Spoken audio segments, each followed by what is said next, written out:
ये माया तो अनंत है, माया का कोई अंत नहीं है, समझ रहे हो ना मेरी बात को। लेकिन ये सब निर्भर किस बात पर करता है, ये सब निर्भर इस बात पर करता है कि बैंक रहेगा तो हम रहेंगे।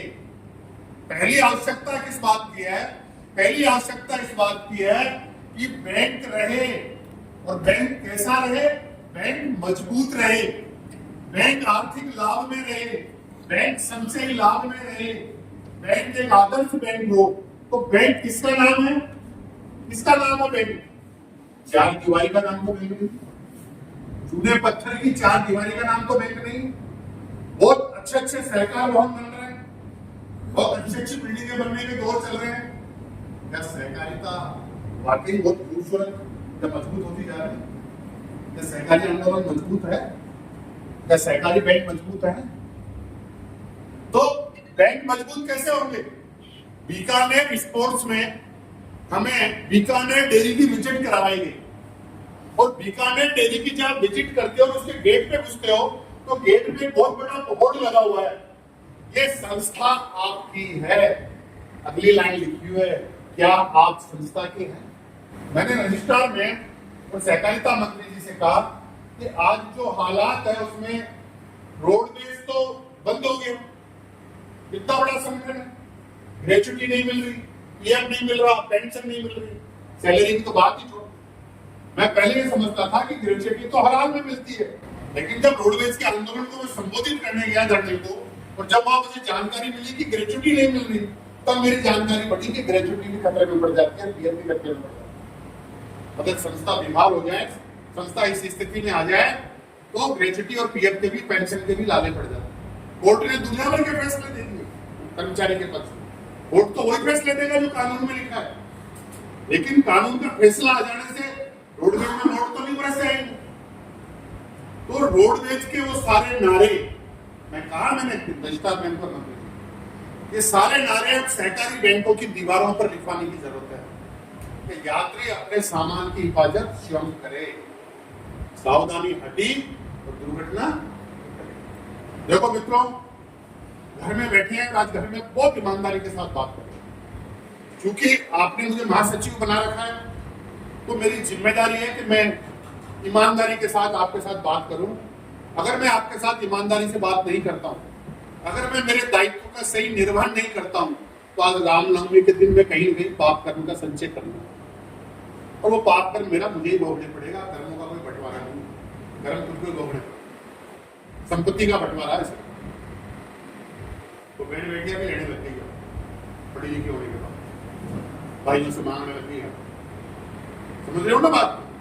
वो बहुत ईमानदारी से बात करने की जरूरत है, और बहुत ईमानदारी से चर्चा करने की जरूरत है। समय बदल रहा है। आज हम मीटिंग उस समय में कर रहे हैं जब अमेरिका की ट्रंप सरकार ने पूरे विश्व की अर्थव्यवस्था में हाहाकार मचा दिया। कोविड और कोरोना से बड़ा हाहाकार विश्व की इकोनॉमी में मचा हुआ है। मुझे पता नहीं आप कितना पढ़ते हो, मुझे पता नहीं आप संपादकीय पढ़ते हो नहीं पढ़ते हो, आप कॉमर्स पेज का एडिटोरियल पढ़ते हो नहीं पढ़ते हो बैंक कर्मचारी होने के नाते, लेकिन मेरी आपसे सलाह है हाथ जोड़ के, अखबार पढ़ते वक्त संपादकीय जरूर पढ़ा करो, अखबार पढ़ते वक्त कॉमर्स का पेज जरूर पढ़ा करो, क्योंकि तुम बैंकर हो। तो बैंकर होने के नाते तुम्हें पता होना चाहिए कि मार्केट में क्या चल रहा है, इकोनॉमी में क्या चल रहा है, कैपिटल मार्केट में क्या चल रहा है, बैंकिंग इंडस्ट्री में क्या चल रहा है, प्राइवेट सेक्टर में क्या चल रहा है, और इन सारे घटनाक्रमों से मेरा बैंक, कोऑपरेटिव और एग्रीकल्चर कितना प्रभावित होने वाला है, या मेरा भविष्य कितना प्रभावित होने वाला है।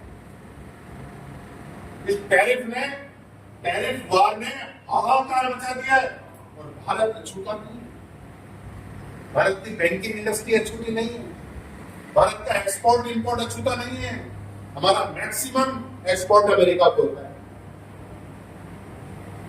तो सीधा सीधा समझ सकते हो कि कितना फर्क पड़ेगा।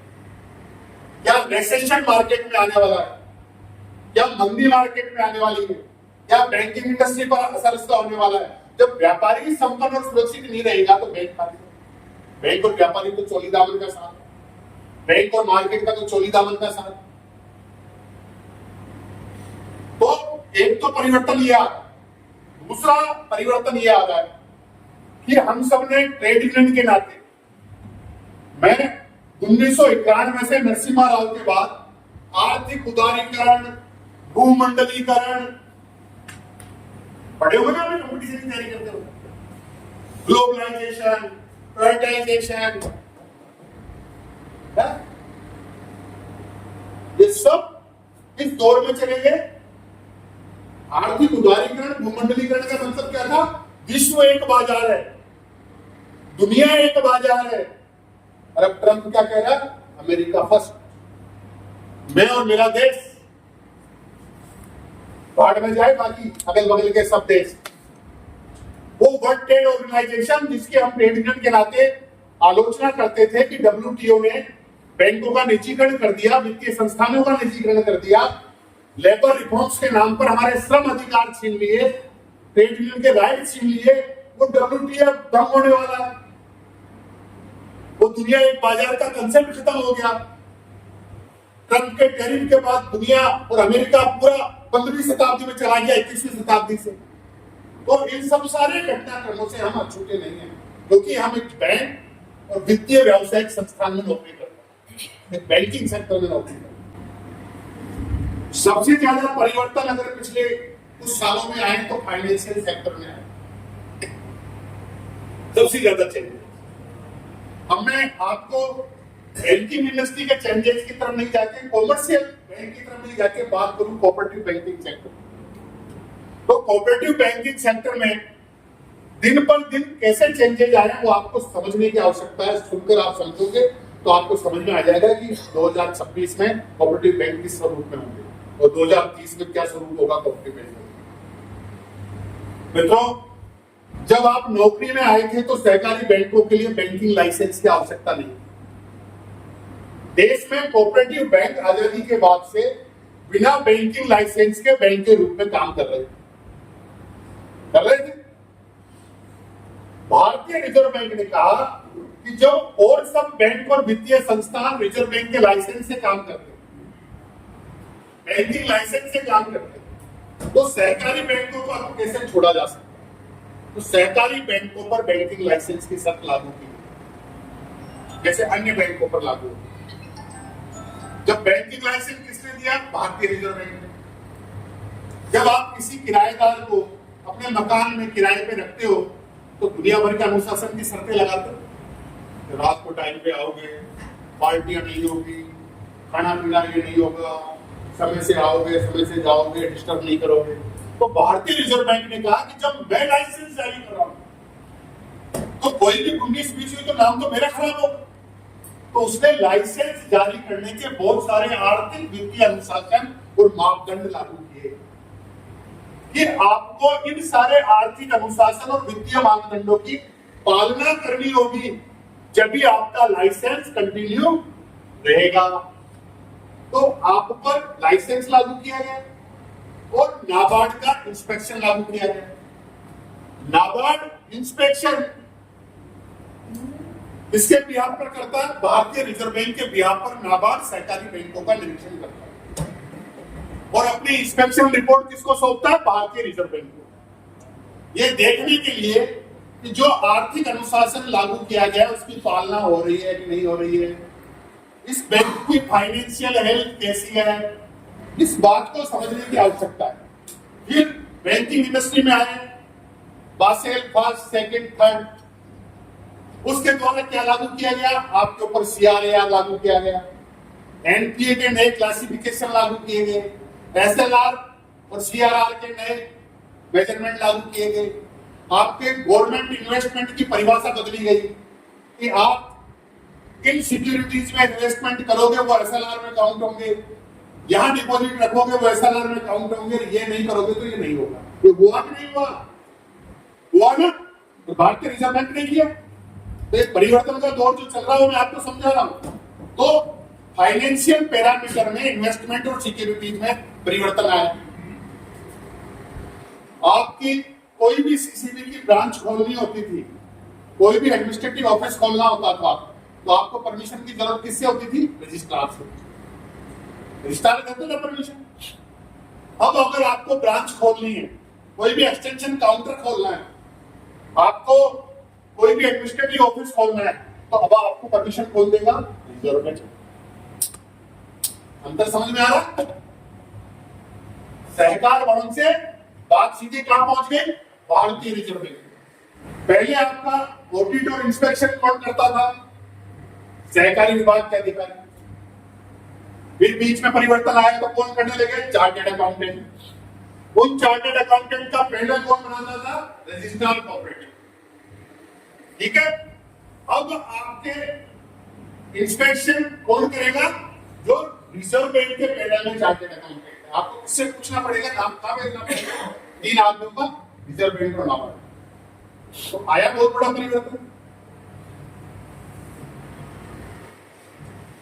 हम लंबे समय से मांग करते आ रहे थे कि सहकारी बैंकों में दोहरे नियंत्रण की जो स्थिति है, एक बैंक के रूप में तो भारतीय रिजर्व बैंक हमसे उम्मीद करता है, और एडमिनिस्ट्रेशन के रूप में प्रतिनियुक्ति पर सहकारी विभाग के अधिकारी लगाए जाते हैं। तो ये ड्यूअल कंट्रोल है। रिजर्व बैंक नाबार्ड से कहता बैंक की तरह काम करो, तो सरकार और सहकारी विभाग कहता है कान पकड़ी छड़े की तरह काम करो। हम कहते हैं हमें बैंक का, हमें बैंक रहने दो, वो कहते हैं कि तुम विभाग के एक्सटेंशन काम करो, डीआर ऑफिस की तरह काम करो। विधानसभा में कोई भी प्रश्न पूछे, जवाब तो अपेक्स बैंक सीसी। सरकार कोई भी योजना के बारे में कोई भी आंकड़े मांगे, कोई मांगे, तो चिट्ठियां बजाती बैंकों की तरफ। अरे भाई हम बैंक है, हमें बैंक की तरह काम करने दो। हमने एडिशनल ऑफिसर है, डीआर ऑफिसर है, जेआर ऑफिसर। लेकिन ये हो रहा है ना सर, ये सब हो रहा है। तो डेमोक्रेसी का जो कंपल्सन है ड्यूअल कंट्रोल का, उसमें भारतीय रिजर्व बैंक ने कहा कि अगर आप बैंकिंग लाइसेंस की तरह बैंकिंग कारोबार कर रहे हो, तो आपके यहाँ मैनेजमेंट के रूप में प्रोफेशनल और क्वालिफाइड आदमी होना चाहिए। तो पहले नाबार्ड ने कहा फिट एंड प्रॉपर क्राइटेरिया, तो वेदांतन पैकेज के तहत आया कि ये योग्यता, ये अनुभव, ये शैक्षणिकता, ये ट्रांसपेरेंसी, ये सर्विस कैरियर का व्यक्ति ही, ये उम्र, ये व्यक्ति ही बैंक में एमडी के रूप में लगाया जा सकता है। उसे कहा गया फिट एंड प्रॉपर क्राइटेरिया। लगते थे, नहीं लगते थे, नाबार्ड आपत्ति करता था, इंस्पेक्शन में लिखता था। समझ रहे हो? जो हर क्वार्टर में मीटिंग होती है एसएलटीएफ की, स्टेट लेवल टास्क फोर्स की, वहां नाबार्ड सबमिशन करता था, प्रोसीडिंग में आता था। जब कहीं व्यवस्था के तहत अपेक्स बैंक में प्रबंध निदेशक के रूप में लगाए गए, तो रिजर्व बैंक ने लिखित में आपत्ति करी। आज जब केंद्रीय सहकारी बैंकों में लगाए गए, तो रिजर्व बैंक ने लिखित में आपत्ति करी। लिखित में आपत्ति करी। जब प्रबंध निदेशक अपेक्स बैंक की सारी फॉर्मेलिटीज को पूरा किया गया, तब भारतीय रिजर्व बैंक ने लिखित में पत्र जारी किया है कि इनको अगस्त 2025 तक के लिए स्वीकृति दी जाए। 1 साल के लिए एमडी के रूप में अनुमति कौन करा? भारतीय रिजर्व बैंक। समझ रहे हो मैं यादव? तो ये परिवर्तन का दौर है। दूसरी तरफ क्या परिवर्तन चल रहा है? Computerisation and mechanisation. मैकेनाइजेशन और कंप्यूटराइजेशन के तहत सभी पैक्स को कंप्यूटराइज किया जा रहा है। पूरे देश की पैक्स को, पूरे देश की पैक्स सिंगल सॉफ्टवेयर पर काम करेगी।